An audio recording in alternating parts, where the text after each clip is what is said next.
വലിയ നോമ്പിലെ 34-ാം ദിവസം. ഇന്നത്തെ സുവിശേഷം വിശുദ്ധ മർക്കോസ് അറിയിച്ച സുവിശേഷം 8-ാം അധ്യായം 14 മുതൽ 21 വരെയുള്ള വചനം.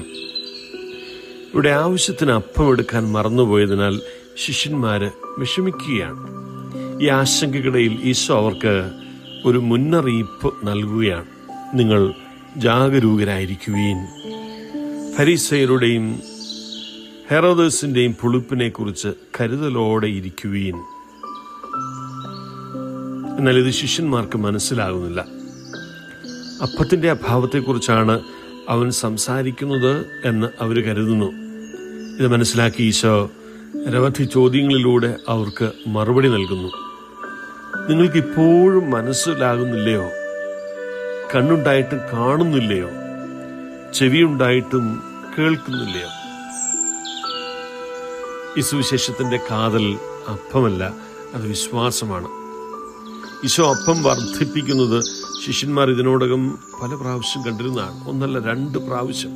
അതായത് ഈശോയിലൂടെ സംലഭ്യമായ സമൃദ്ധി ഈ ശിഷ്യന്മാർ നേരിട്ട് അനുഭവിച്ചതാണ്.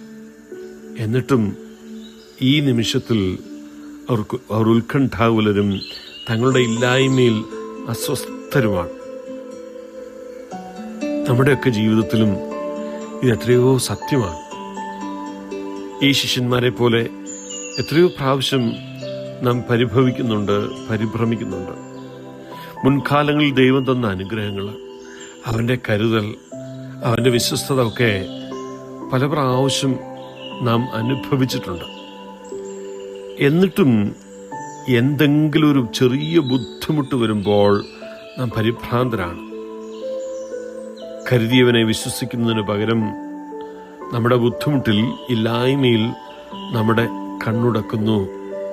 എല്ലാം ഒരു നിമിഷം കൊണ്ട് മറക്കുന്നവരാകുന്നു. പിന്നീട് ഈശോ പുളിപ്പിനെ കുറിച്ച് മുന്നറിയിപ്പ് നൽകുക. കാരണം ഒരു കൊച്ചു സ്വാധീനത്തിന് പോലും ഒരാളുടെ മുഴുവൻ ഹൃദയത്തെ മാറ്റിയെടുക്കാനായിട്ട് കഴിയും. ഇവിടെ ഫരിസയരുടെയും ഹെറോദസിന്റെയും പുളിപ്പിനെ കുറിച്ചാണ് ഈശോ സംസാരിക്കുന്നത്. ഫരിസയരുടെ പുളിപ്പ് ഒരടഞ്ഞ ഹൃദയമാണ്. ബാഹ്യമായ വിശ്വാസം അവർക്കുണ്ട്, പക്ഷേ അത് യഥാർത്ഥമായ വിശ്വാസമല്ല. ഹെറോദസിന്റെ പുളിപ്പെന്നാൽ ഭയം, നിയന്ത്രണം, സ്വാശ്രയത്വം എന്നിവയാൽ നയിക്കപ്പെടുന്ന ഒരു ലൗകിക മാനസികാവസ്ഥയാണ്. ഈ 2 പുളിപ്പും ദൈവാശ്രയത്തിൽ നിന്ന് നമ്മളെ അകറ്റുന്നു എന്നുള്ളതാണ്. നമ്മെ സ്വാധീനിക്കുന്നത് എന്താണെന്ന് പരിശോധിക്കുവാനുള്ള സമയമാണിത്. ദൈവത്തിലുള്ള വിശ്വാസത്താലാണോ നാം നയിക്കപ്പെടുന്നത്, അതോ ഭയത്താലും ഉത്കണ്ഠയാലുമാണോ? നഷ്ടപ്പെട്ടതിലും ഇല്ലായ്മകളിലുമാണോ, അതോ ഇതിനകം ദൈവം തന്നിട്ടുള്ള എണ്ണമറ്റ അനുഗ്രഹങ്ങളിലാണോ നാം ശ്രദ്ധ കേന്ദ്രീകരിക്കുന്നത്?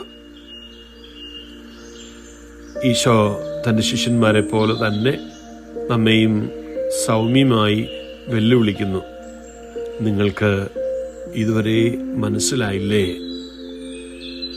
ഓർമ്മയുള്ളവരായിരിക്കാനും വിശ്വസിക്കാനും വിശ്വാസത്തിൻ്റെ കണ്ണുകളാൽ കാണാനും അവൻ നമ്മെയും ക്ഷണിക്കുന്നു.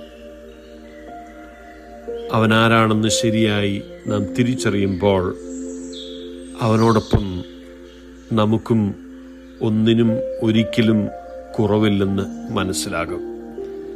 ദൈവം നമ്മെ അനുഗ്രഹിക്കട്ടെ.